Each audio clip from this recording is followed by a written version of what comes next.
Hello, everybody. It is the end of January. Well, last Saturday of January. Here we are, January 30th, and we got a show for you guys today. It is Saturday, and you know that means in the spotlight. So whether you're watching this on the rewind or you're here in the chat supporting, either way, I appreciate you being here. I'm bringing you a treat today. So we got a show. So let's go ahead and cue the intro, guys.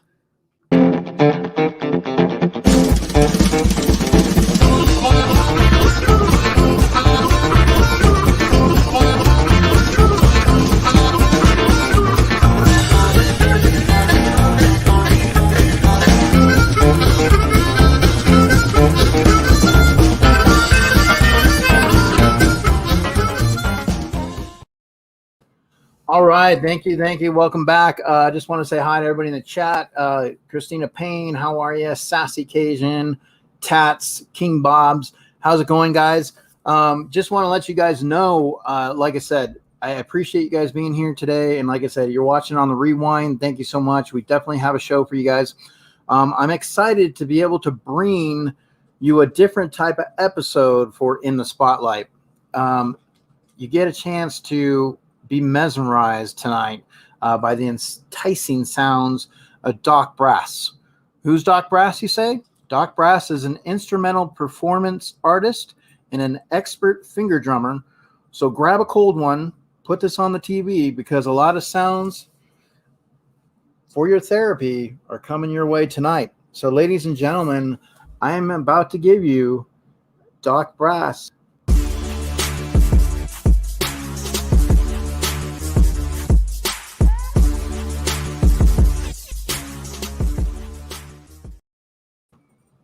Doc Brass, how are you? I'm living that dream, brother. How are you? Awesome. It's one day at a time, but it's a great day to have in the time that we have. That's it. Thank you for having me.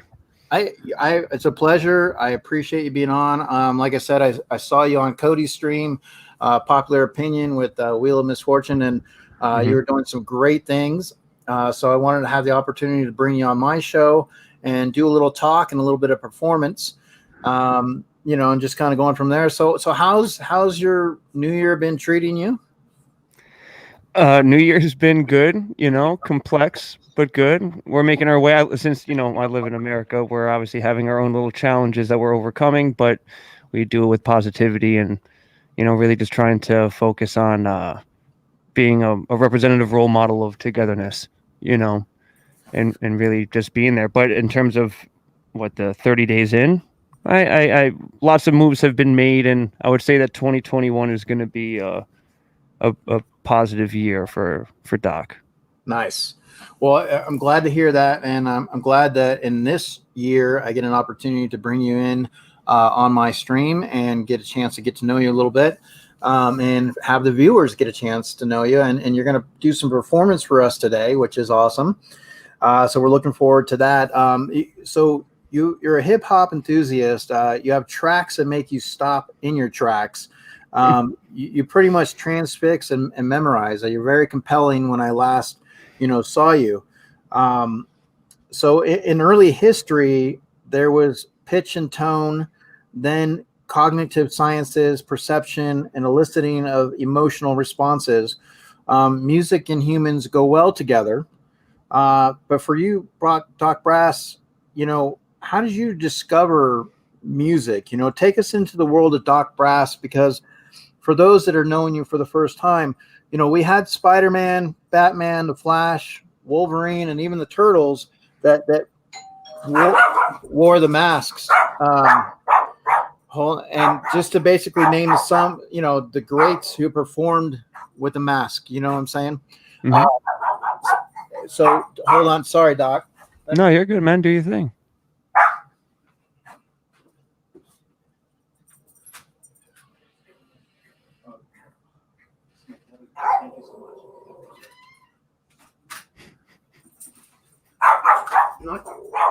All right. That's the thing with the doorbells, dogs. Sky. It's amazing, right? But you gotta love them. I do. I have a friend of mine has, I forget what kind of, because it's a little bit of a mutt of a puppy, a little bit of a breed, but just walking by the front door will make him go wild sometimes, Um, and I thank you mine for is the kind great. words. Whoever I see that, I wasn't able to kind of see the whole thing, but thank you for the kind words. I'm glad you liked that collab. Yeah, that's Scratch, big supporter in the community. He's doing some great things. Has a website as well. He's always posting. We love you. He's always doing a lot of great things here in the community. But as I was saying, you have like Spider-Man and Batman and Turtles. They were the heroes. They wore masks. Mm-hmm. What's your inspiration? Because I know that you do don the mask when Mm-hmm. you're performing. What was the message behind that? Like, where did that come from? Because it's is it a gimmick? Is it something that you believe in? Like, what's the message that you're doing with the mask? So a couple notes on it, a couple points to why I do it, right? So, you can call this a continuation, and now it would have to be a continuation of the next generation of MF Doom fans, because MF Doom would be a easily the greatest hero of mine in terms of hip hop, and why, one of the reasons why, and as he would say so perfectly, uh, Doom, anyone could be the villain, right?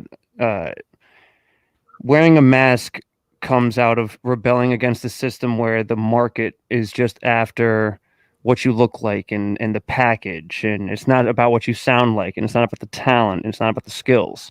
And because most of the time, he says in an interview, even, you won't even find out what someone looks like until you get to a show most of the time, right? At least that's how it was back in the day. But now everything's all marketed and promoted. So the mask is more of a rebellion against that.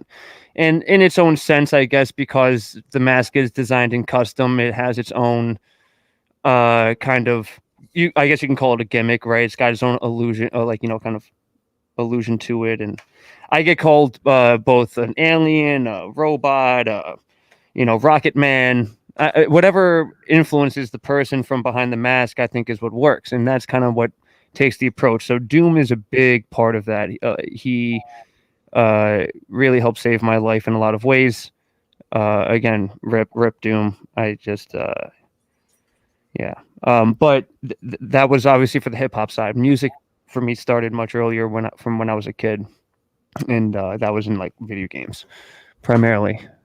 Um, Legend of Zelda, Final Fantasy, big ones. So like It, the music in those games really got me into like music and emotional value of just melody and stuff. if there And wasn't music, I mean, what other area would you be going into? I mean, you seem to be doing really well with music and your calling, but I mean, was there something else on the horizon that you kind of? so yeah, no, I good question. Um, I've been a musician my entire life, and my entire life people have said I should have been doing music, right? I actually, in my own ways, pursued it. I got my degree in engineering. I kind of always planned on being a behind the scenes or working in the industry somehow. Really, what I wanted to do originally was like make music for video games. Um, and as you know, you find your way in this world, I actually I decided to try and start a career and save up money instead of getting involved in the music industry. So I actually was a sales guy for most of my life, in a good portion. Had a long career with one company, and then after that, went through a couple others as just a sales guy, selling whatever we need to sell. And then it was through that I needed to like kind of be doc, right? So it was actually at the end of the first career that I decided to say, you know what, like no time like the present to pursue what people have told you that you should have been pursuing. So I decided to stop pursuing a more uh, mainstream job career and start pursuing a superhero musical one. So I know that having collaborations would be something that you would want to do. I know you have your inspirations, and so like MF Doom, I kind of put my own little world of what your collaboration would kind of be like in my kind of inspiration. So I wanted to show this to you and Sure. see what you thought. If you were to do an album, Um, Oh, look at that, yo. so What? I know that MF Doom is a big one for you, and I Yeah. just thought that if Yeah. worlds collide with Doc Brass and MF Doom, we'd see something, I along love those it. lines would be my I vision. love how you kind of took the art from the DJ Flipside piece that I did, and then put it in there with the definitely. I think that is some MF Doom fan art that is there, and very well done. Actually, it's funny that you mentioned it. Not that I'm trying to give people some kind of timeline as to when they can expect certain projects to be done, because I don't work like that. You know what I mean? Like, projects come out as they come out.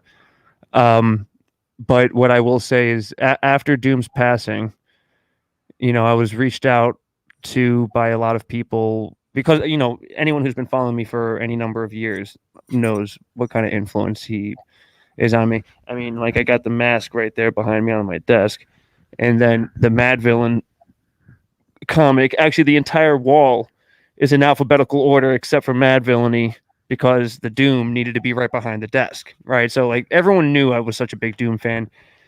So was getting hit up a lot after his passing, and then a DJ that I know who does a lot of like collaborative projects, actually, he sent me a folder of Doom acapellas and said, like, do right by him, kind of thing. So you actually will be getting to look forward to some kind of Doc MF Doom EP remix. Nice. Obviously, it won't be new material, since all we will have are what acapellas we have. But I was given some super dope acapellas that are very difficult to find. So it was a great opportunity. So thankfully, that is actually something that people can look forward to Okay. at some point in 2021. There you go. Well, let's kind of break this down a little bit. Now, if you just tell the average person finger drumming, you get Mm. a couple of things here. People think finger drumming, and it's Yes, like, okay, like what is that? You know what I'm saying? Because for you, like, how'd you discover this? Like, how did finger drumming be a thing for you? And what break that down? And I know you're going to give us some examples and you're going to show us, but kind of sure. in layman's terms, like somebody new, like, what is finger drumming? So finger drumming is the act of performing music solely with your fingers, right? Now, in drumming in a percussive manner primarily. So most people would think, of course, like tapping on a table, or doing like snaps, right? Kind of thing, like a snap percussion. Um, but if you think about just normal percussion music, bongos and conga, and all of these different Indian and African percussion and Middle Eastern percussion, they're all used with the hands. It's all finger drumming, right? In some sense, you're using your hands as the tool, and then the drum itself is the medium. Obviously, since the drum itself is set to a particular tone based off of how percussive instruments are made, you were kind of limited in finger drumming, right? Except to the instrument that you were playing.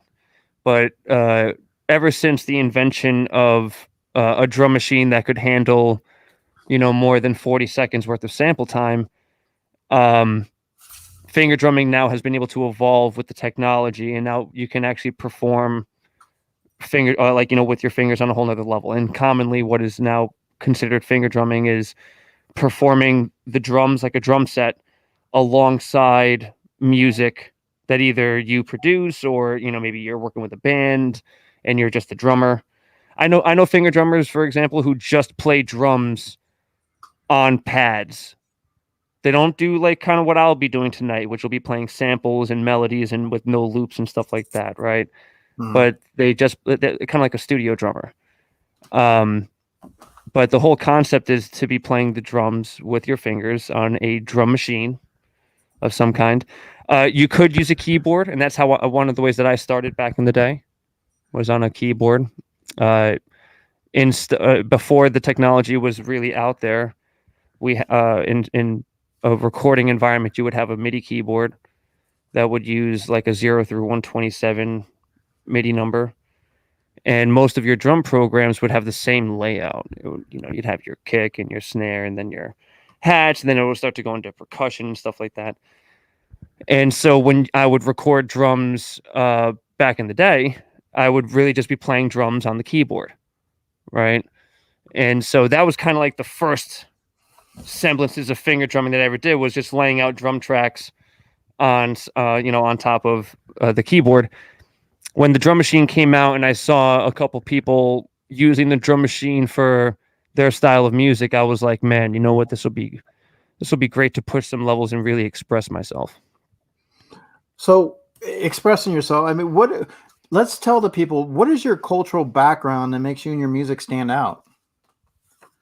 Like, Well, it is a hip hop culture focused music. It is, I hip hop culture is what I would say, like, help save my life. So, as a guest in hip hop, what we do is, what we really do is just try to be true to yourself and represent something particularly tough sonically, or at least your own individuality sonically, while protect actually having a skill set or a flow or uh, you know just a way about how you flex yourself that can't be replicated. And that's kind of like the big thing about hip hop is it's not being true to yourself through one of the elements. And so for me, beat making is that element primarily. I mean, I can break. I can do a little bit of graffiti, and I can rhyme. I'm more of a natural spoony bard than I am an actual lyricist, right? But either which way, in hip hop we sample music primarily, culturally speaking.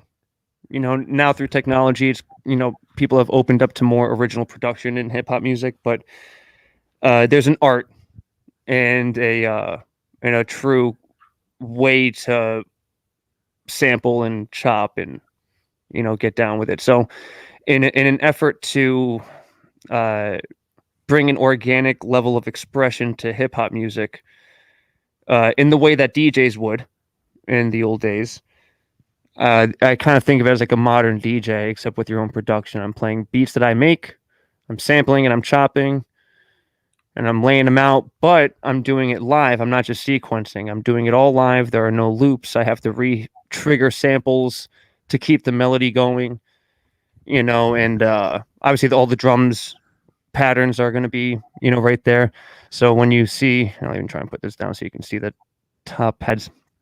Most of my drums are going to be on the bottom, and then most of my samples are going to be on the top. Okay. And I combine the two.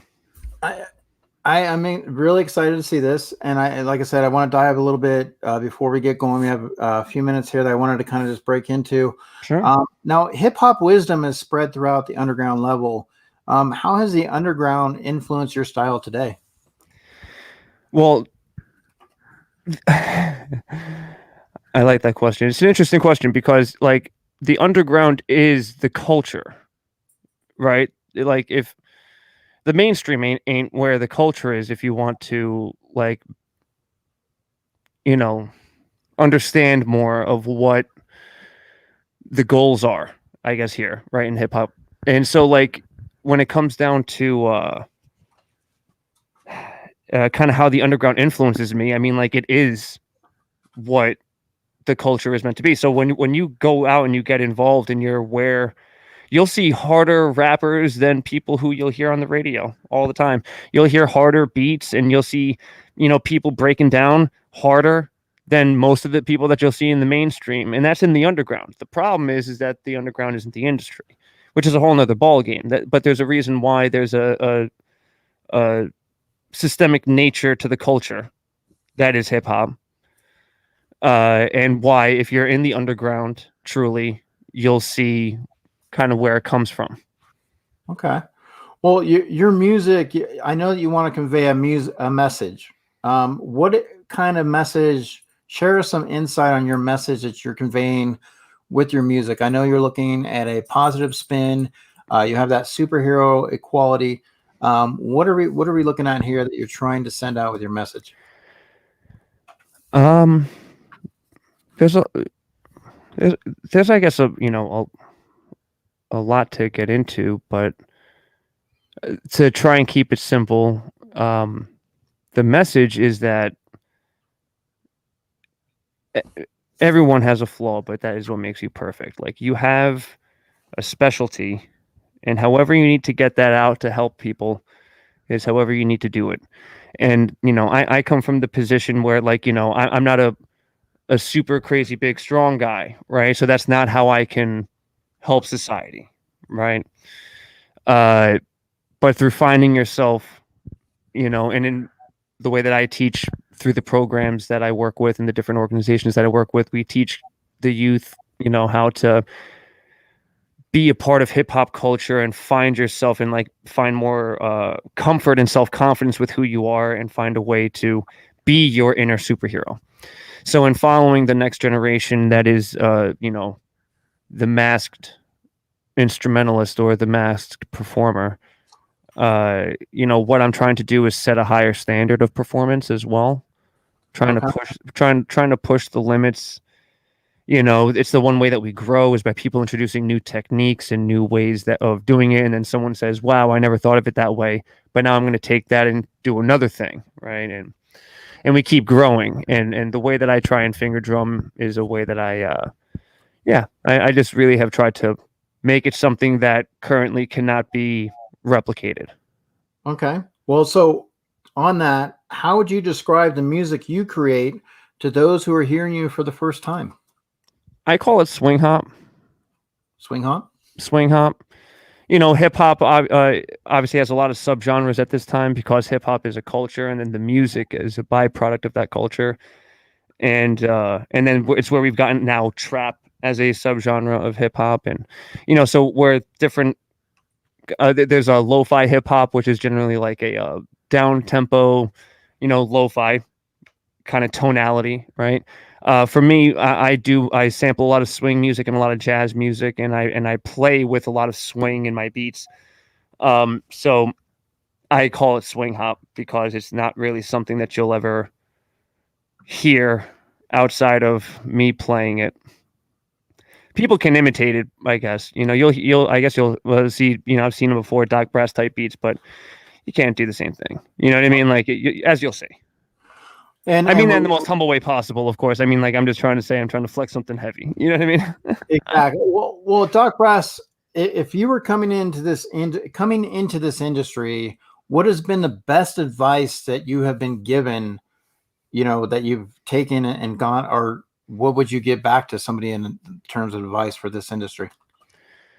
So the best advice that ever been given has always been from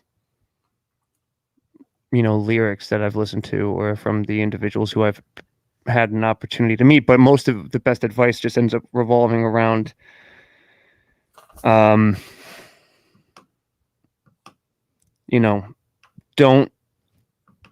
owe anybody anything, right? Like owning your masters, or at least owning your music, owning your brand, whatever it is that you're trying to put out there.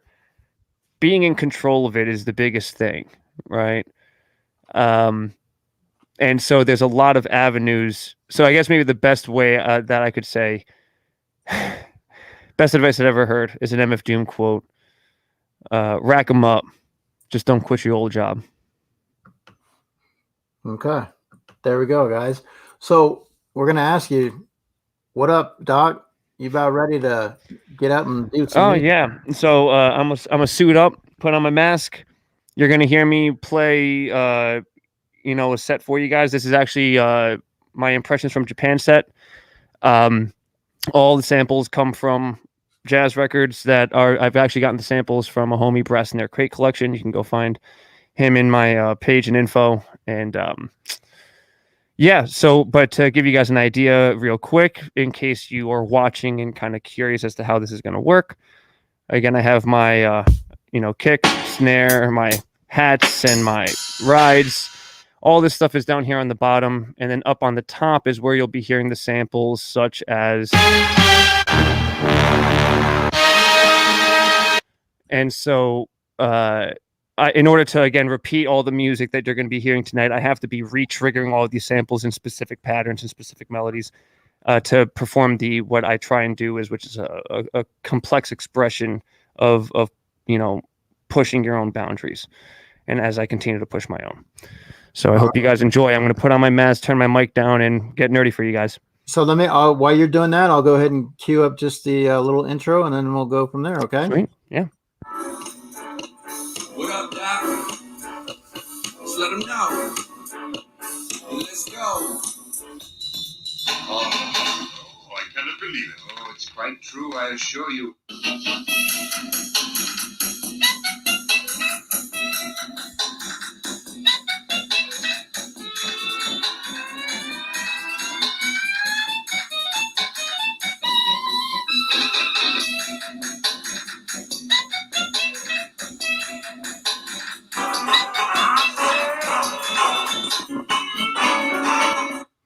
All right. And whenever you're ready, we will begin. I hope you guys enjoy.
This can only be the work of Dr. B.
seem to recall that a man appeared out of nowhere.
Change is always frightening, but it is growth. Why? Why, oh, why must power always corrupt?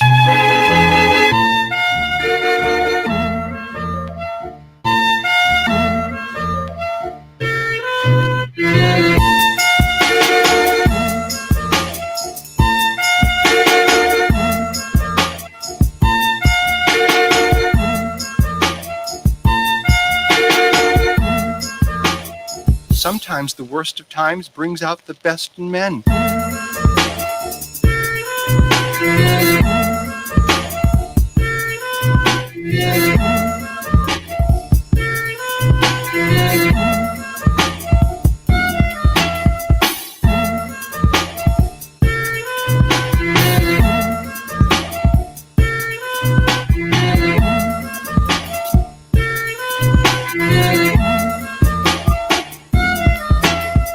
This can only be the work of Dr. B.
Evil-minded persons in the world who will try to control your invention for their own selfish ends.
educated persons as well, who know only their own way of doing things and are afraid to try new ways, no matter how much better they might be.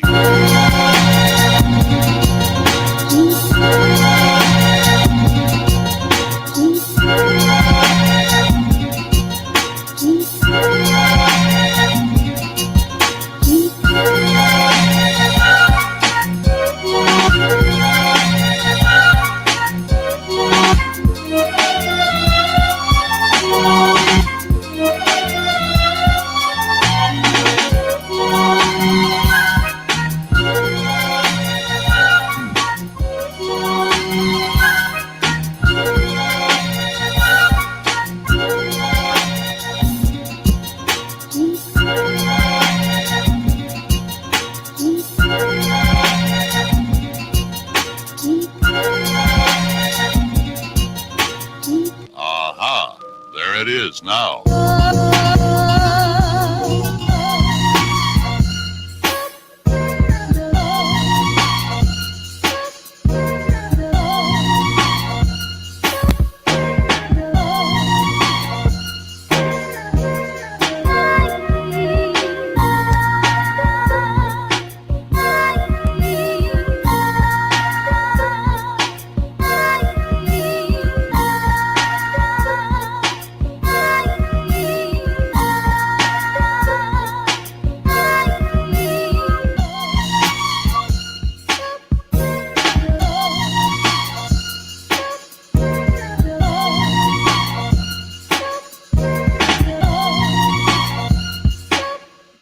I'm a pacifist, Lois. I deplore violence.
I'll say you were lucky.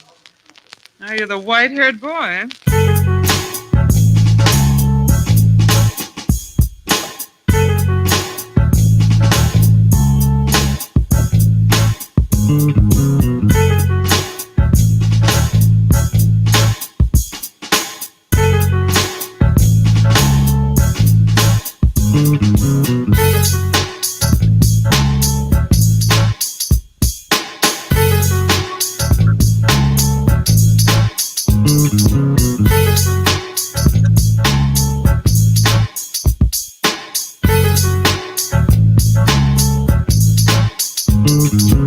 I couldn't make much sense out of it, but he seemed pretty worried. Wanted me to rush a story into print.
Dr. B.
But I've never cited anything like this one before.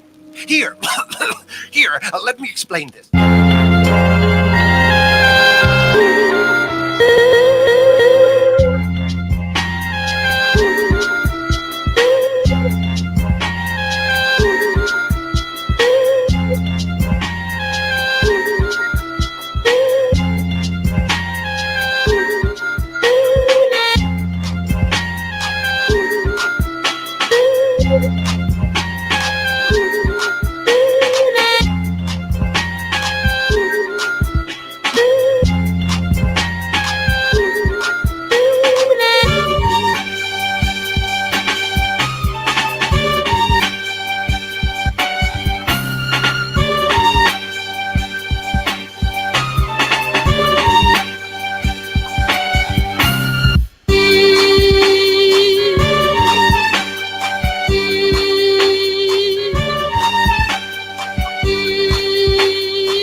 Nerve-wracking, this yellow mask business. Worse than that. I don't know whether to believe it or not. If we could only get a lead.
I've never cited anything like this one before. Here, here, let me explain this.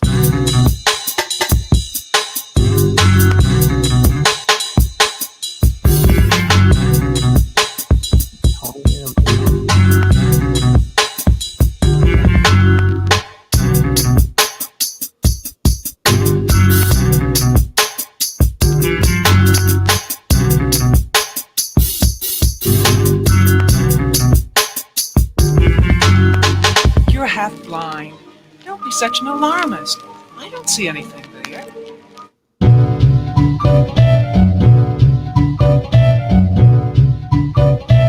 With all the superhuman power at his disposal,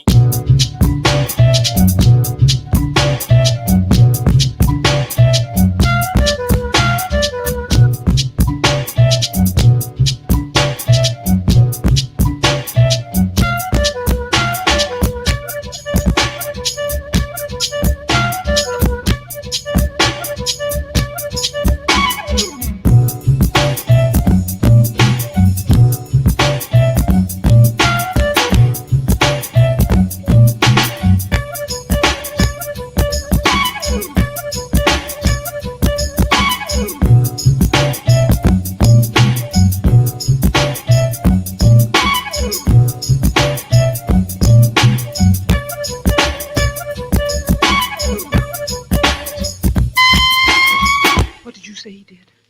Bit his lips and tapped with his finger?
That he tapped with. Was there a scar on the knuckle? Did you notice that?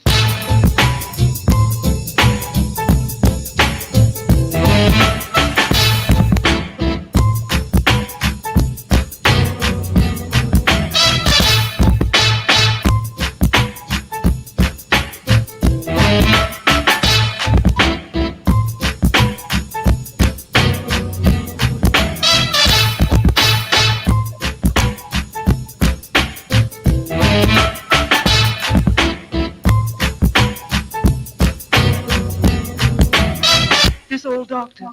Do you remember how tall he was? Sure, about half a head shorter than I am.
present for the world.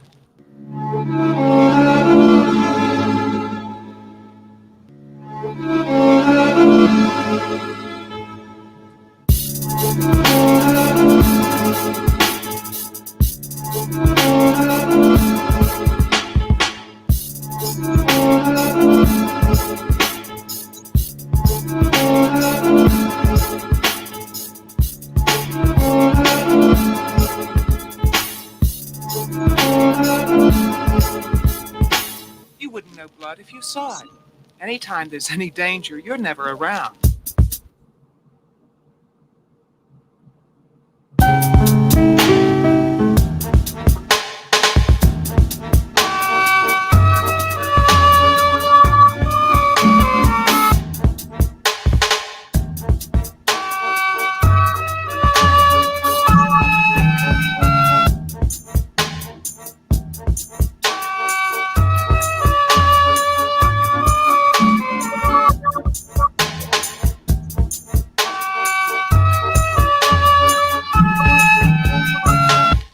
Today, my friend, there is destruction enough. Men are at one another's throats like dogs gone mad.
I will never be a party to war and bloodshed.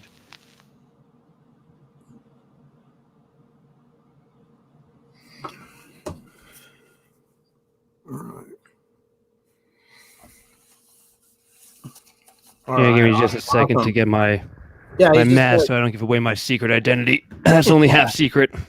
No problem. Like I said, appreciate it. Everybody just saying hi. Let's once again just say hi to people in the chat. Ace, can you round it up for me, Ace, please? Ace, take a look. Take a look. Thank you, Ace. I appreciate it. All right. So once again, just saying hi to Reckless Pops, K&L Collectibles. We have Christian Joel. Obviously, going back up, McDork's Pop. I know Geeky Mama Bear was in here earlier. King Bob. King Bob is doing some rearranging in his house. Dogs are getting in the way. We have Umpty was here. We got Cisco. Yeah, boy. Ronnie. Nancy. Chris, K&L Collectibles. Like I said, I appreciate you guys just hanging out and giving us an opportunity to bring some music your guys' way. And like I said, turn on the TV, let the music play a little bit, do some things that you want. Just let it, the sounds come into your house, your stream, and just kind of what you want to do with it, or you can sit and watch, however you want to do. However it makes you feel, man. Yeah. I mean, Doc Brass, you have a YouTube. You also have a Patreon. We also have a store where you can buy some things as well, and I did list those in the beginning in the chat. So maybe if Christina, if we can drop a link for Doc Brass, that'd be great as well, or Chris, moderators. Just in regards, so I that was awesome performance. I appreciate that. Just thank you. I'm glad you liked it. Well, I appreciate you giving me the time. Yeah, I mean, for me to be able to sit and just kind of enjoy it and relax, it's a different type of stream. So it's really, really nice. So Yeah. I want to ask you, what are three key takeaways regarding finger drumming? Well, for me, the thing that I really came out with that, most people would say that I kind of innovated in the game is use your thumbs. A lot of people don't. A lot of finger drummers don't use their thumbs. They're kind of using a drumstick approach with their fingers, right? But in finger drumming, what I find is the most effective is to treat it like you're a piano player, since piano is also a percussive instrument. And what it allows you to do is you kind of take the approach of not requiring it to look at your stuff as drumsticks, but if you use your thumb, it actually leaves your hands open to play the rest of the pads. And if you're using your thumb for like your hi-hats or for like your metronome keeper, that's usually my biggest suggestion. Okay. Well, I know using all your fingers at once has got to be intimidating for learners. And I know that each finger plays a role, like you said, you just mentioned with your drums or your thumbs, actually. So your thumbs, can they help out like with the snares and the kicks? How Yeah. that's got to be intimidating, for beginners. Well, yeah, for beginners to get involved, usually my biggest suggestion is to just look, if you're tapping on a table with your hands, then you got the rhythm for it, right? And so the biggest thing to try and move into is to then organize just playing. What I use is my thumb for my hi-hat. So for an introduction for people, I usually say try just practicing your tempo with your hi-hat, and at least that way. Sorry, I'm just making sure that I have, because that way I can even give you an example. So if you can hear that hi-hat, I'm using my thumb for the hi-hat, right? So that way when I want to play either the ride, I'm then using my pointer finger. So for beginners, I just say, look, start by trying to just, the way you would play a drum kit, just try using your thumb first to train good habits. Like guitar playing, you can learn basic chords and have fun playing basic chords.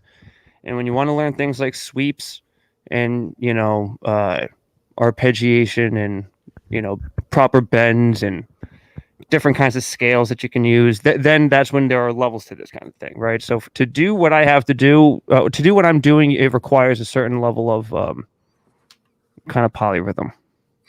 So some of that terminology, so I'm going to give some of your terminology and you kind of help a little bit, maybe for people that, are obviously new to this. Sure. And you can walk us through how you want to, but I know you mentioned snare. We got kicks. You have cymbals, hi-hats, a ride, side stick, low tom, mid tom, high toms, patterns. How do these play into, what you're projecting? What are some keys behind some of these definitions? So let me see here, because usually when especially when it comes down to teaching the youth on how to build this kind of stuff, I usually take it from a fundamental standpoint of saying, look, you take a drum set and you separate the pieces and you apply them to pads. So you have a kick on pad 1, you got a snare, you got your hi-hat, you got your tambourine. Playing the drums in general is going to require a separation of mind, right? So you're going to want to practice, having one rhythm happening on your right hand so that you can then let your left hand do its own rhythm. So just to make sure I'm actually answering the question that you would ask, what would you say is like the deepest part of finger drumming that you want me to try and disclaim to people? Well, I mean, I know like when finger drumming, I want to just like press on the pads. I know you hear hi-hats and snares. Mm-hmm. Like, kind of give us an idea of what is a snare, when it comes to that, what is a hi-hat? Well, really what they are is a name of a sound that you can apply into a rhythmic pattern.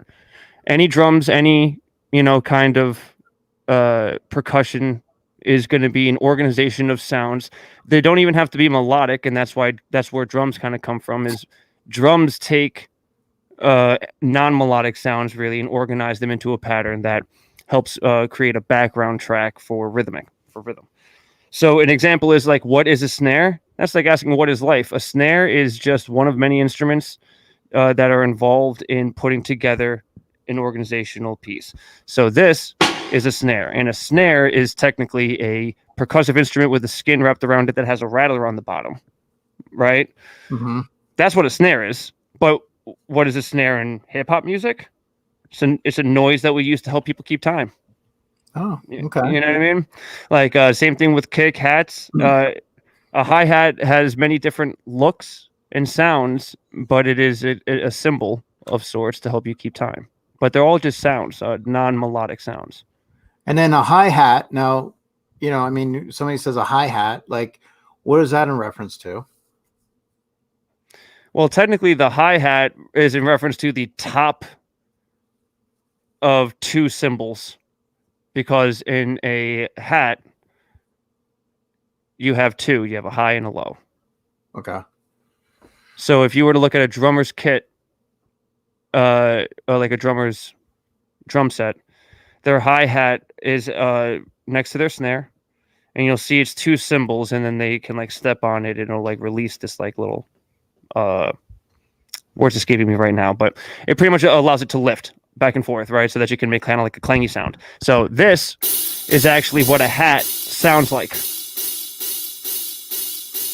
And because what it is it's two cymbals kind of rattling together when you hit them with your stick, right? Mm-hmm. A hi-hat is the top of that hat, usually closed, right? But as far as the that would be the top of the hat, the hi-hat. Okay. And this would be your open hat, closed hat. But hi-hat is just what people generally would call the symbol that is, your rhythm keeper, high timbre, very non-obtrusive. So it's easy to keep time. Crashes and rides are very big sounding symbols. So you don't want to sit there railing a crash for so long unless you want to in the kind of genre that you're into, like metal. Well, I know it takes practice to do what you do. What, in your opinion, is overlooked or resisted practice habits? Since I know practice is essential for developing good technique, Mm-hmm. I assume that beginners usually rush or drag tempo. What would you say is usually overlooked? Well, the kind of rudiments that you use, I feel like a lot of people will get stuck. I mean, again, if you're in a certain genre and you're in a certain type of music, then there are certain patterns that you'll stick to, right? If you play a rock pattern that has a sound to it versus a hip hop pattern or a jazz drum pattern, right? And I'm sorry, can you just say the question one more time? What's overlooked in finger drumming? So what's overlooked is actually having a different rudiment. What you'll find is that in some of the music that I'll be playing in the next set, there's I'll be playing the hats in a more straightforward eighth note fashion, and then I'm going to switch it up, and I'm going to play the hats in a 16th note, but with the open hi-hat on the third. Now, if you are an advanced person in music, then you'll understand what that means. But to the layman, you're going to notice a change in tempo, and it's going to feel good. That's really what that is. And so but because I know different rudiments and different timings, it allows me to express that, right? Yeah. So the biggest thing that's overlooked is rudiments. Like, practice your rudiments. Practice your different patterns that you can be playing, because it's those different patterns that are going to help you express yourself. If you keep playing the same pattern over and over again, then you're not going to, I couldn't have played the same pattern that whole time. It was impossible for me to play the same pattern the entire time. Okay. Well, so when you do train, and you have a dominant hand, Yes. But both hands are needed majority of the time to play. So how do you go about incorporating the hand that's not so dominant to kind of get them to work together a little bit? I mean, these are great questions, and I wish that I could give an easy explanation that might summarize it, but I literally have 30-minute tutorials on stuff like this on my Patreon. Okay. Right? So like literally a good example would be for someone like me who has maybe long fingers that are achy and arthritis-y, right? I might not always want to do a double kick, right? Like that.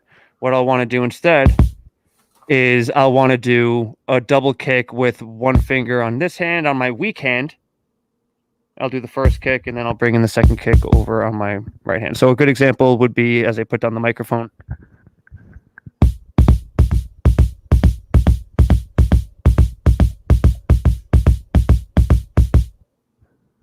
And so while I was still doing the same double kick pattern, the ba-bum, ba-bum, ba-bum, I was playing one of them with single finger, and then I was doing one with two fingers. So there are ways to alleviate some of the stresses of your weaker hand. There's a term that you can look up.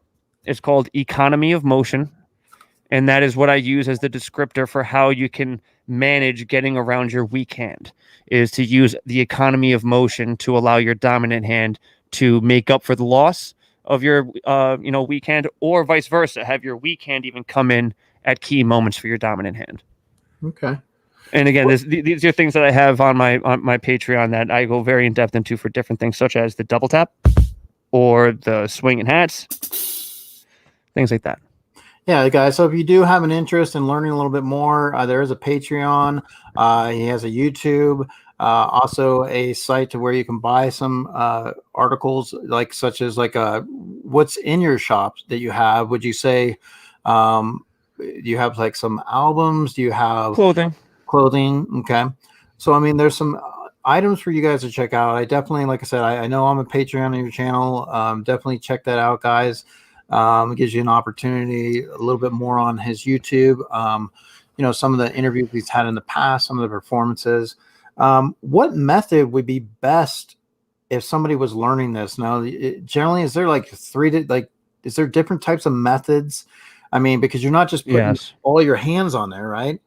So correct. I mean, so I kind of mentioned this earlier, so I can even get a little more into it. So, like I said, there are different kinds of people who do finger drumming.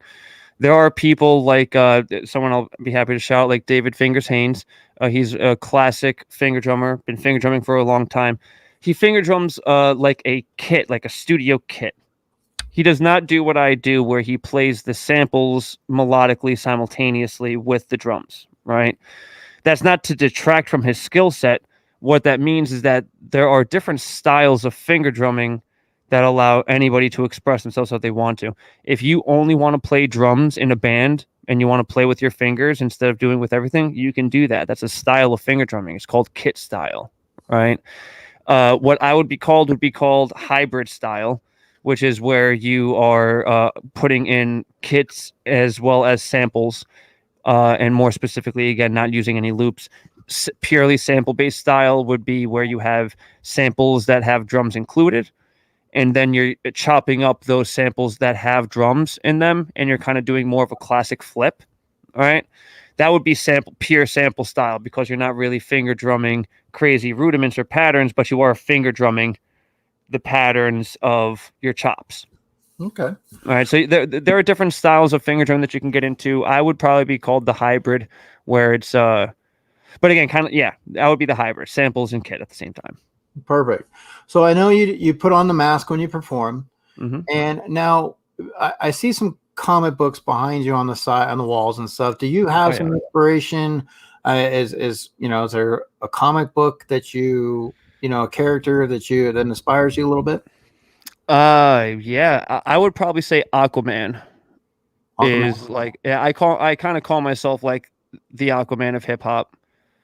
Because I'm a man caught in between two worlds, not really accepted by either side, but always pushing to just be there for the betterness of everybody. Kind of like how he was for Atlantis and humans.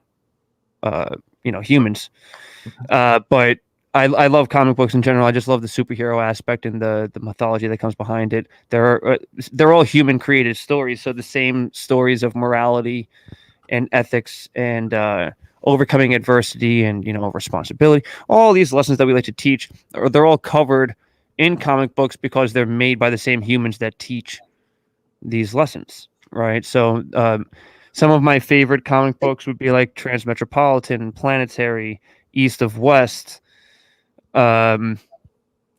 Saga has crept up there, but it's not done yet, so I can't judge it officially. But and then I read a lot of comics that are outside of the Marvel DC landscape, because that's the beautiful thing about comic books is there's so many that are out there. This wall behind me is actually more a reflection of who I am as a person, because all of these covers are variant covers. So if you don't know what that means in comic books, if you have Spider-Man 1 and then you have a variant cover of Spider-Man 1, it's the same comic book but with a different cover, right? That's what a variant cover is. And so in 2015, when Marvel rebooted their universe, they celebrated hip-hop culture and superheroes coming together, because hip-hop culture has a very comic book superhero ingrained mythos behind it.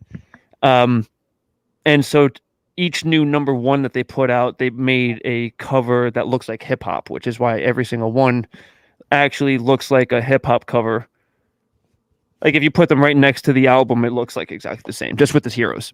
So this is really just my decorative wall of expression, because it's like I'm a hip hop nerd who just loves comics and is a superhero, but like, the culture of hip hop is just so important and ingrained in me that wall covers it more than anything else.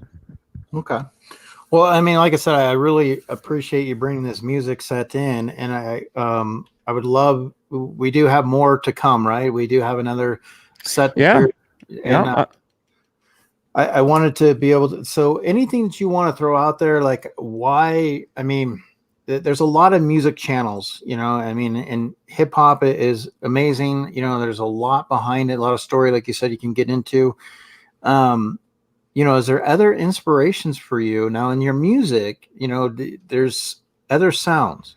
So, yeah. I mean, I'm a big, when I grew up, I was big into metal, big into jazz and classical. A big thing that you kind of understand more when you get involved in hip hop, not as just a music, but as a culture, is that you don't really listen to a lot of hip hop music. That's who you are. But what you're listening to is the stuff that makes you want to do hip hop, right? So, I'm listening to the stuff I'm sampling. I'm listening to jazz and oldies and swing, and I'm listening to a lot. I used to listen to a lot more metal than I do now, but it's still there. You'll hear, especially probably in some of the ones that are coming up, but definitely the first set, I'm sure you heard some very like metal style breakdowns where it's like just like kind of like a crash with a drum beat type vibe, and that's different expressions, and that's the beauty of kind of like the genres themselves. Hip hop is an encapsulating genre. It goes beyond everything else, so it's a lot of fun to kind of take to that next level. Was there a metal band that you kind of stuck out with or enjoyed, or that? I know there's a lot, but I mean, is there one like I know you mentioned before it was Between the Beard and Me? Yeah, they're huge. Well, they were definitely huge for me for a long period of time. They are some insane musicians, and they I mean, I've been listening to them since Selkies, like before I forget the name of the album. It was right before they put out Alaska. Silent Circus in Alaska, back when they were like black metal, right? Like straight, like whoa, and after Alaska, they in their album Colors, they went towards a lot more of like a prog rock. So imagine if like black metal and Genesis had sex, right? Like you pretty much had like Genesis or Yes, King Crimson, like the kind of the more progressive metal from that period of time. Now infused with more of like a darker sense of the metal where you're having more screaming, but they do a lot of singing. So ever since Colors, they had a more progressive touch. And actually their album Colors is what motivates me to do the live albums that I do, because they did the album Colors and then they did a DVD where it's just them playing the entire album of Colors straight through, hour and 13 minutes. I got that DVD. It's fantastic. I mean, I don't have a DVD player in it now, so it just kind of collects dust, but you get the point, right? So But yeah, so between the Baron and me are just fantastic musicians, and their ability to be so complex. Blake Richardson is just one hell of a drummer. Huge fan. You'll hear rhythms that I like to do that I've even gotten from him, as a drummer before. They're just awesome. Okay. Well, Doc Brass, I think they're raving out there. They're ready to go. They want more music. They're pounding for it. So Okay. definitely, if you want Time to suit back up. Part 2 coming at you. to go from there, like I said, we got Doc Brass. He's going to go ahead and give us a little bit of his inspiration and kind of go from there. So, like I said, make sure you guys check him out. On YouTube. You can check him out on his Patreon. His interviews that he's had, just a lot of stuff. His profile page, a lot of interesting things. So, Doc Brass, are we ready?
Yes.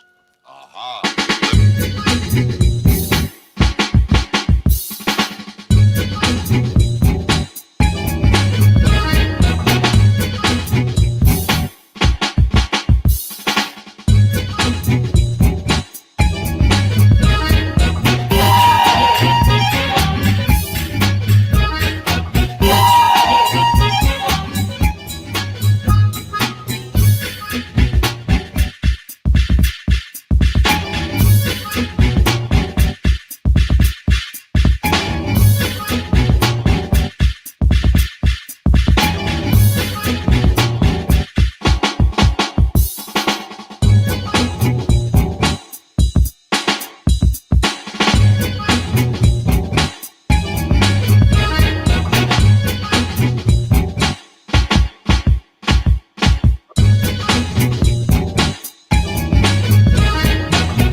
This can only be the work of Dr. B.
be the work of Dr. B.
Yes.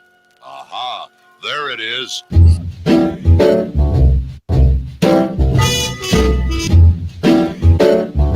I love her.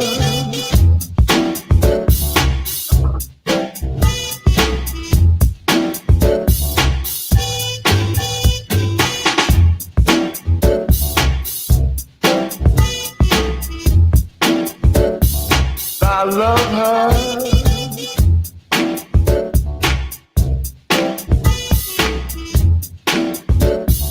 I love her.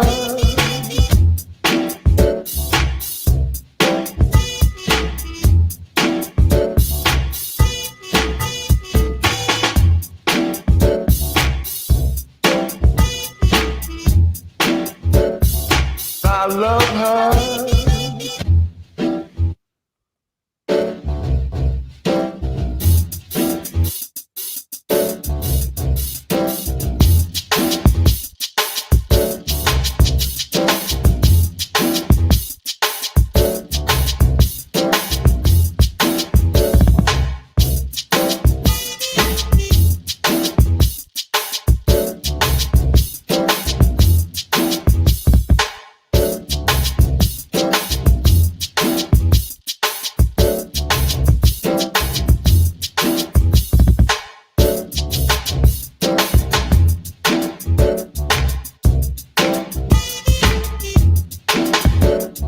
Want her.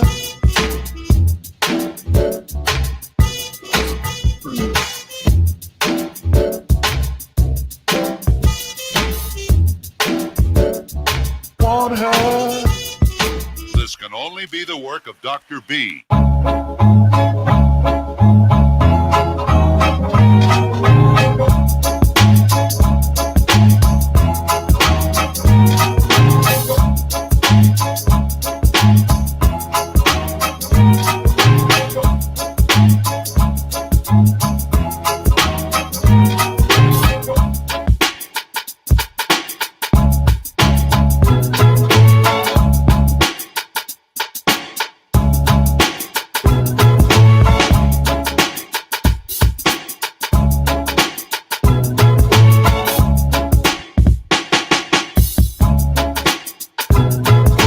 This can only be the work of Dr. B.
This can only be the work of Dr. B.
I think you're crazy, Dr. B.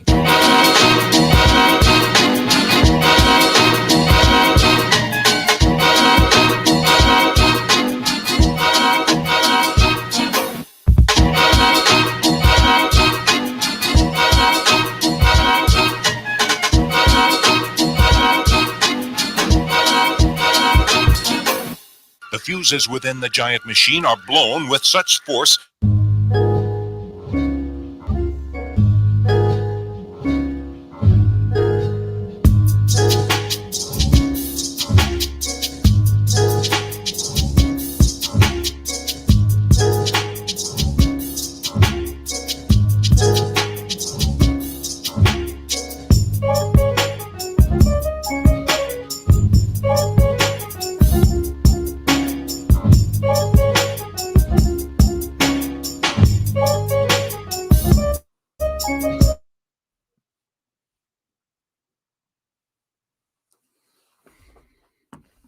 All right, I've got a little glitch.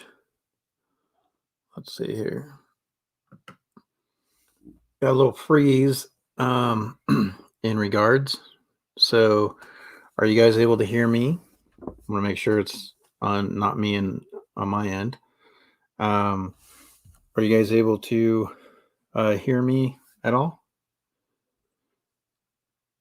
Because let's see. Let me pull this up real quick. Let me know, guys. I want to check and see if you guys can hear me or not, because we do have that freeze.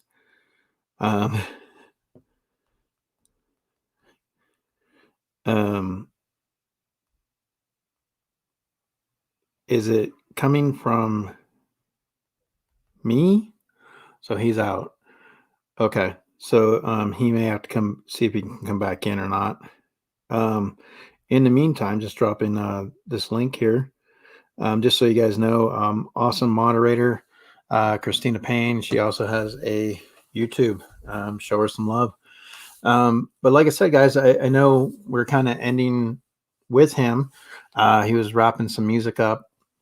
If you guys have any questions for him, like I said, if he does come back in, one of the things that I wanted to ask him was his inspiration from the helmet. There used to be a movie called The Rocketeer. I don't know if you guys remember that or not. It kind of reminds me of that. But definitely appreciate, you guys hanging out, stopping in, just taking in some sounds.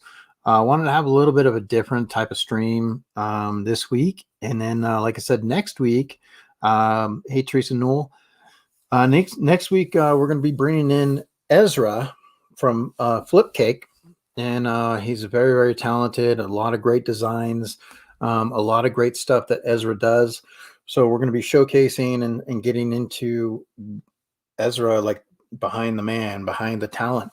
We're also going to be giving away some stuff in the chat. You're going to have to be active in the chat. You're going to have to be present in the chat next week for the giveaways, and a lot of cool stuff to be won. Like I said, there's Flipcake. So like I said, looking forward to Ezra coming on and just kind of working it from there. And you'll have an opportunity to take in and win some of Ezra's talented lineup of stuff. So, but like I said, sometimes we have connection issues. We have things that happen. You guys know that life, it's like, the world is an imperfect place. Screws fall out all the time. What movie is that from? Anybody know? But, I appreciate you guys, just kind of hanging out. Just so you know, it's almost approaching that 5 o'clock hour. I know that Cody, Popular Opinion, Mark, the Nerd Bar, and Adam, Beer to Pop, are putting on a really good show tonight.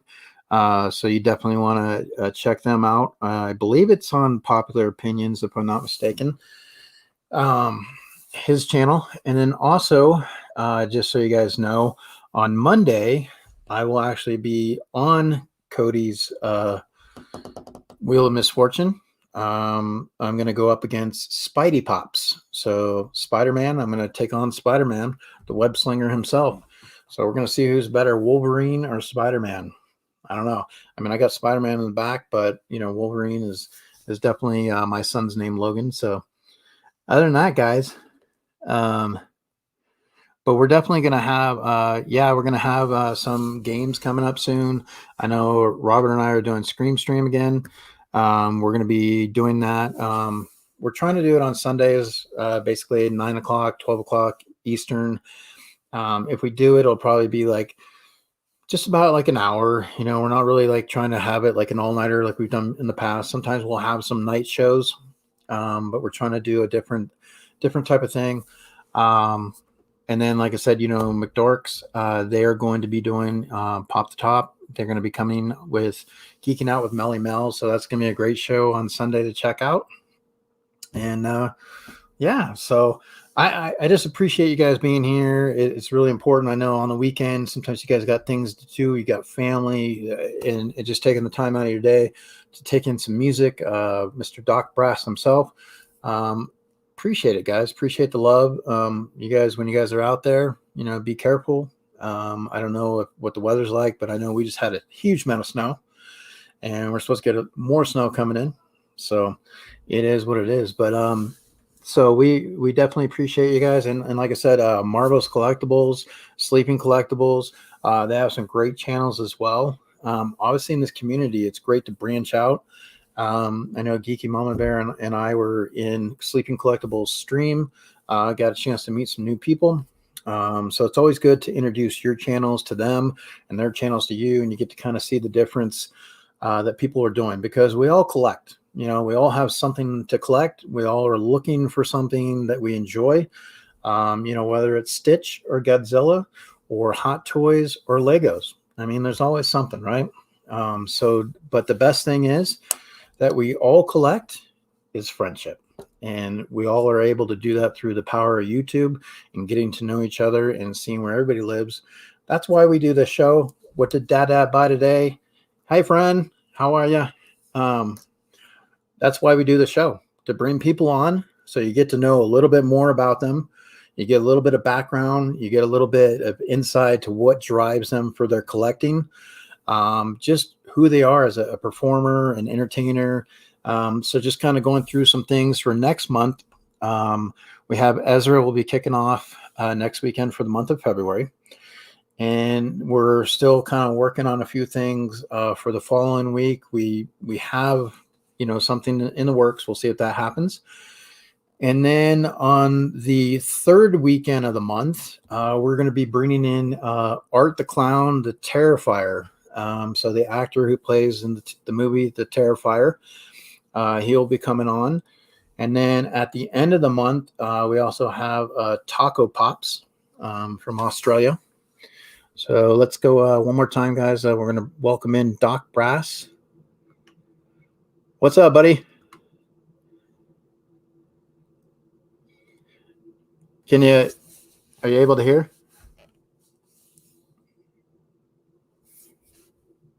Let's see, because you're quiet. Let's see. There we go. So I can't get any audio from you right now. Let's see. Let's see. But so Doc, like I said, I appreciate you being here today, and don't know if you're able to hear me or how that's working.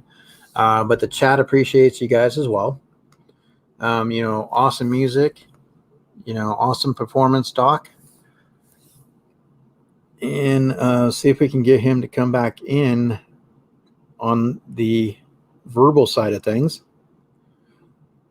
What's up, Doc? All right. So, anyways, if he comes back in, we'll have him swing in. If not, guys, I appreciate you guys being here. But we definitely, like I said, once I said Taco Pops from Australia, we got the Terrifier, we got Ezra, and we got some things going on that second week as well.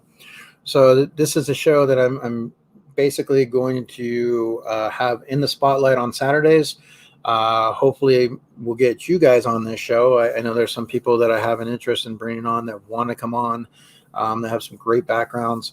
I know Geeky Mama Bear is one of them, and I know McDorks that they are one of them. We're trying to get Christina Payne to come on. But definitely, like I said, I appreciate you guys. And thanks for the support. So I'm going to say, guys, I don't know if he's going to be able to pop back in here. It looks like there were some connection issues. No problem. We all know that we go through that. Like I said, the world is an imperfect place. So you guys take care out there. God bless, well to the families. And, just keep smiling because, wait, he might be coming in. Hold on. Let's see. There he is. How's that? Oh, Jesus. So I am so sorry. So my remember earlier before we started, I was like, yo, I have to put this box here to keep my cash from coming up on the table. Uh-huh. They knocked out the power supply for the computer. Oh. And instead of interrupting that way, they decided to just turn off my computer entirely. So I am so sorry about that. What was the last thing you guys heard? Because I'll just pick up from where I left off. It was, at the song, the music song. Man, yeah, I know. I'm trying to have you sing the melody of the song that you last heard. Yeah, I started focusing on the chat and just kind of once it froze, like whether or not it was me or not. But we actually, I was just going to see if the chat wanted to ask any questions for you. Oh, okay, sure. Just to kind of, it's fine. Winding it down. If any questions are there, because definitely, like I said, they had a performance from you and anything that they might have seen. Yeah, ask away. Sorry about that inconvenience there. That doesn't really happen often. That's a first timer. Like I was telling them, I said, the world's in a perfect place. Screws fall out all the time, right? So we did have a question in regards to your helmet. Now, there was a movie back in the day called The Rocketeer. Yeah, yeah, I've gotten the Rocketeer before. Sure. And so I'm trying to see like where the design approach, what about that helmet drew to you?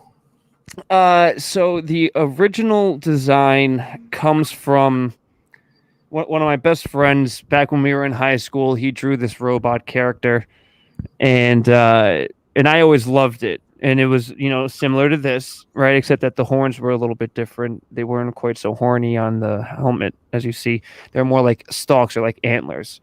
But I loved the design back when we were in high school. And when it came down, right, like I mentioned before, when my first career had ended, I was like, you know what? I asked my friend, can I use that robot design as kind of like the first kind of like go-to, right, for my MF Doom persona type vibe. And so he said yes. And so we then found a mask maker to make a custom variation of that drawing, right? So, I have a tattoo of it over here. I have a picture of it over there. I wish I could just easily grab it. Otherwise, I would show you guys. But pretty much, yeah, I was taking the picture from my best friend's drawing in high school that was more of a robot, and then getting a mask designer to kind of make a custom rendition of that. And so this is kind of the end result of that piece. Most of everything that you see is the same, except that technically the face was purely flat in the drawing, instead of having a little more of a beaked owl approach. Mm-hmm. And then the horns, like I said, were a little less like kind of devilish, where they come up like this, and they were a little more like stalks on the head. But other than that, it's actually a pretty accurate translation. Okay. Yeah, because I also thought of like, when I saw it, I was kind of thinking a little bit of the Loki, Yeah, yes, yeah.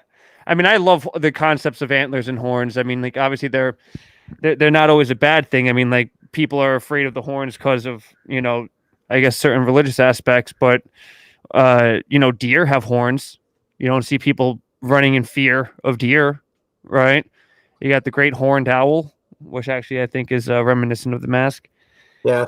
Rhinoceros, you don't really like look at the rhinoceros as an evil thing. Actually, the rhinoceros has no natural predators. You know what I mean? But it's got a horn. So I don't know. I just think the horns are dope. I think it's super cool. Yeah. That's one of my nerdy things coming out. Absolutely. So like I said, I when I do this show, generally I kind of want to have an opportunity for people to come in and give a little bit of insight. What motivates them, is there things that you collect outside of music? Like, I mean, for us, we do the horror Funko, we do collectibles, I know you have some comic books, but is there also some things that you take an interest in, like figures or anything like that? Yeah, I'm a big nerd. I got a collection of, I got like, I guess a little, when you meet someone and they're like, I collect, and then you see their collection and you're like, you don't really collect. That's kind of how I collect, is that like I collect enough where I would call it a collection, but then some people, I mean, it's not in comparison to an entire wall. So I have a vinyl collection because I sample and listen to vinyl, right? But it's not extremely huge. I have a book collection, comic books. I'm big into retro gaming. So I have a whole retro gaming collection from like my consoles I've saved over time. So I still have I have a whole corner over there. Nintendo 64, PlayStation 1, Game Boy Advance, SP, 3DS, PSP, Switch, GameCube, the whole nine. You know what I mean? I like playing older video games. So like kitting them out and modded them out. So I have like a modded out PSP 1000, a modded out GameCube, a modded out Game Boy Advance. I don't know. I like that kind of stuff. So I'm like a weird tech guy, and I like tech stuff. And that's mostly what I collect outside. Now, are you on the East Coast, the West Coast? East Coast. I'm in New York. New York. Okay. And so obviously you getting some weather out there now too, or? Yeah, tomorrow we're supposed to be getting this nor'easter. It's supposed to last a couple days. I hate winter here. I mean, I'm not much of a winter guy. Yeah. I'm thin. I'm frail. It's not for me. I'm more of a tropical kind of fellow, right? Uh, so, but I deal with winter so that I can enjoy fall and spring and all the beautiful things that we can enjoy afterwards, right? So it's a lesson. Okay. Well, like I said, is there anything on the horizon for you? You know, we had an interesting, year last year that got kind of created a lot of different patterns for a lot of people where we're dealing Sure. with a lot of things that are going on. But now we have in the horizon, like I just went and got yesterday the shot. Oh, nice. Congrats.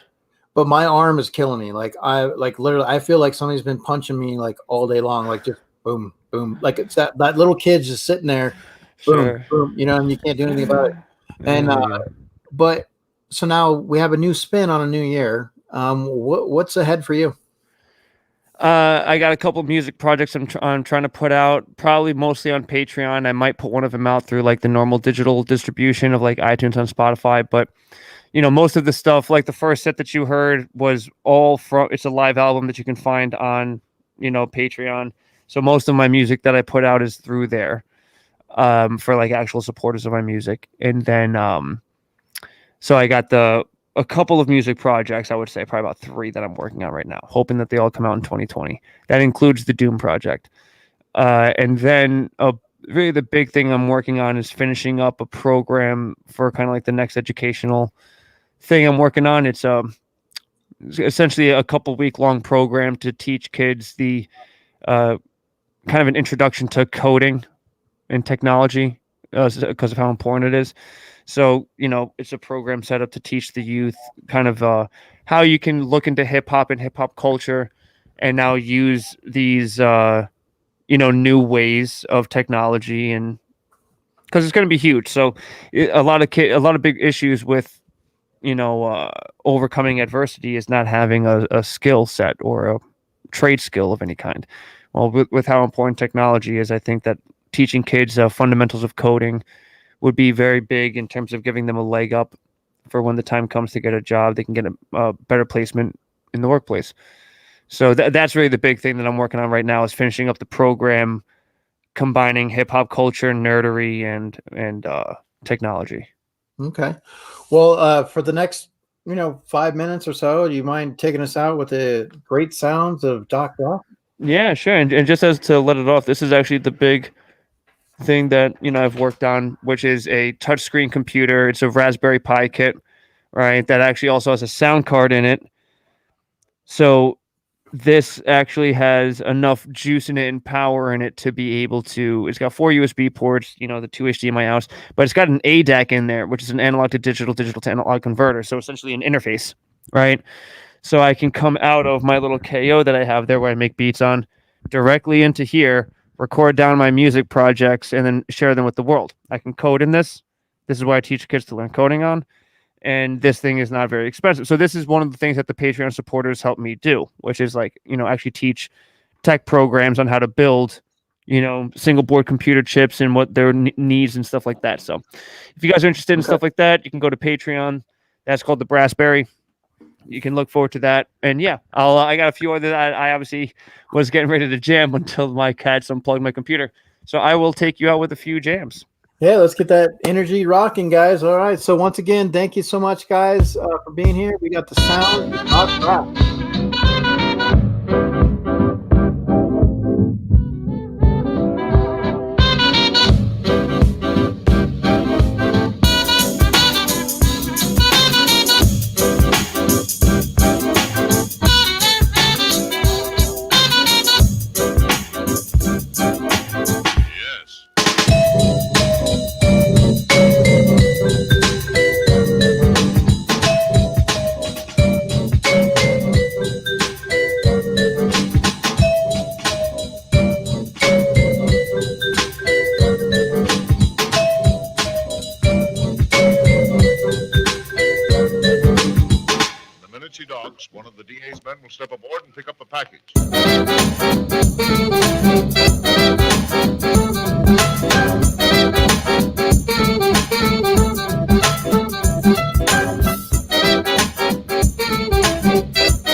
That'll put those crooks behind the bars all right.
This can only be the work of Dr. B. Wow, Doctor.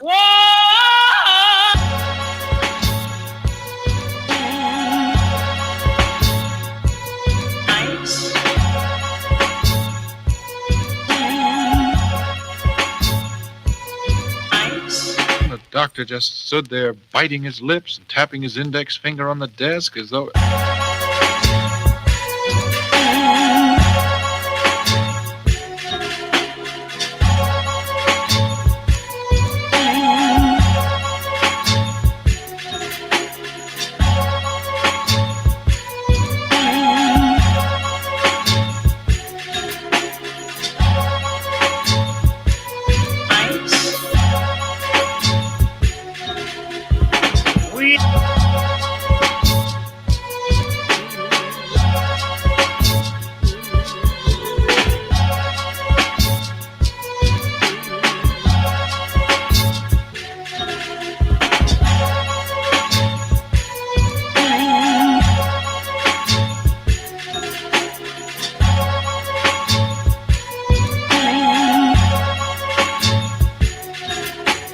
This can only be the work of Dr. B.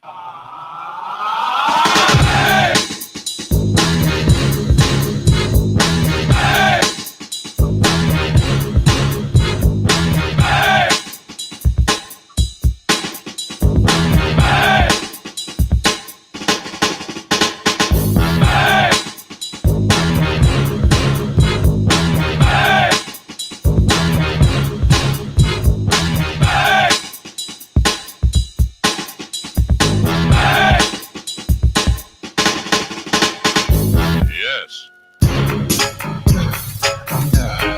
Destiny's love.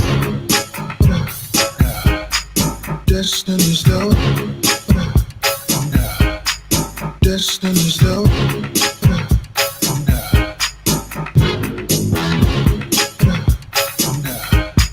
Destiny's love. Destiny's love. Destiny's love.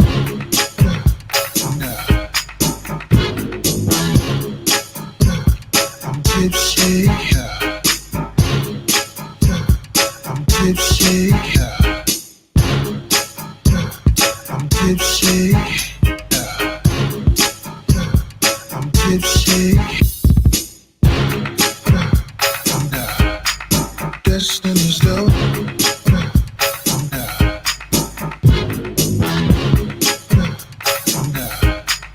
Destiny's love.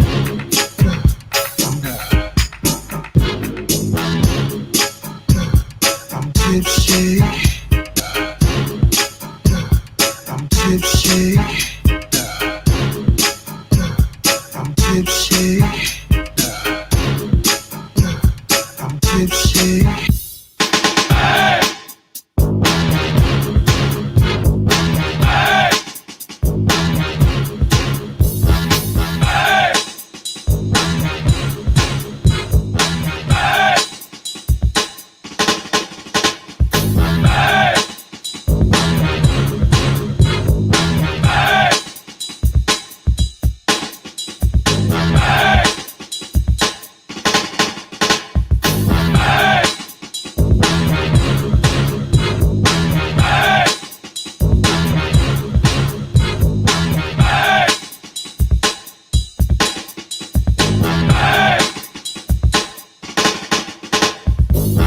Yes. Destiny's love.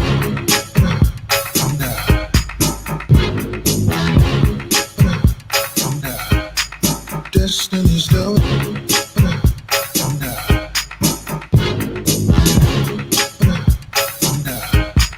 Destiny's love.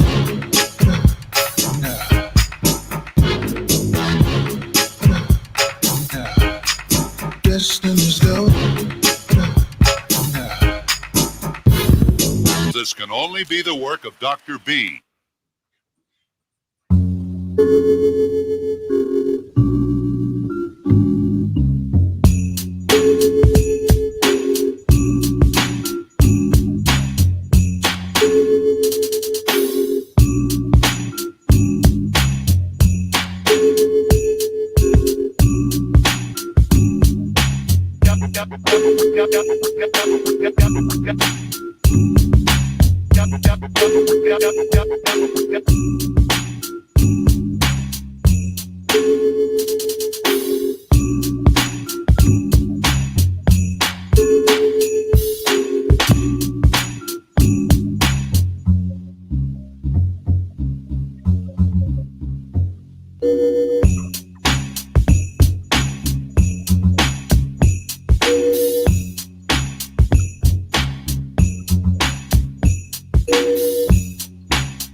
This can only be the work of Dr. B.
My hands on that fresh guy, I'll stretch him out like a rug.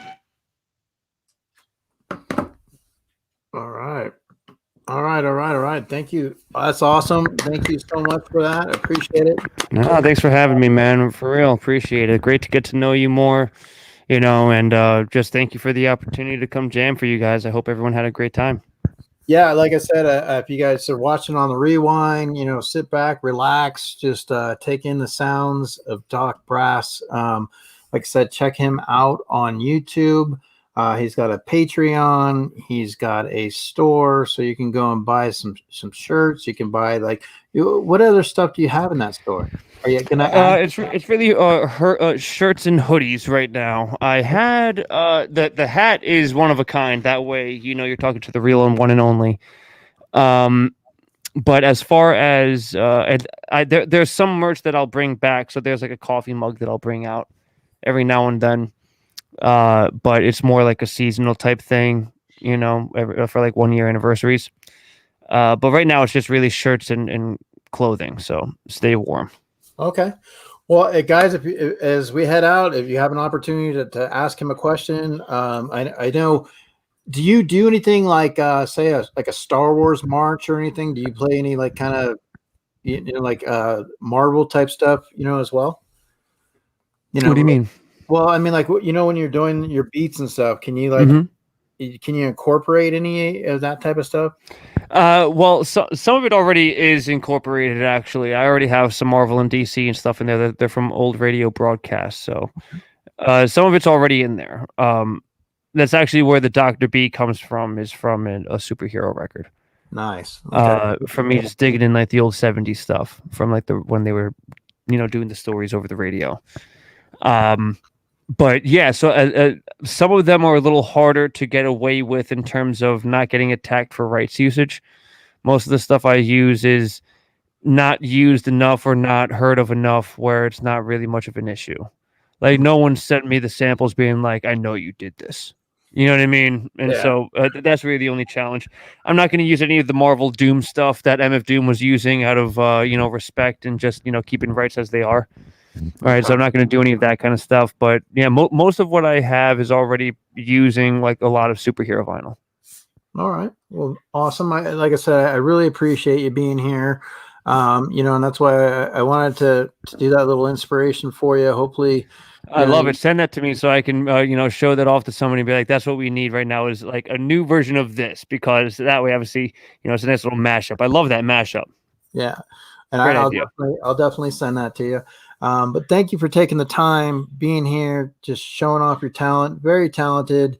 Thank you so much. Keep rocking, keep doing what you do. And maybe somewhere through your busy time this year, we'll try to get you to come back and later on and catch up with you again and see what else is going on with you. Future's going to be bright, man. I look forward to sharing with you more what happens. But thank you again for everything. Stay positive, stay humble, and most importantly, stay nerdy out there. Once again, guys, it is Doc Brass.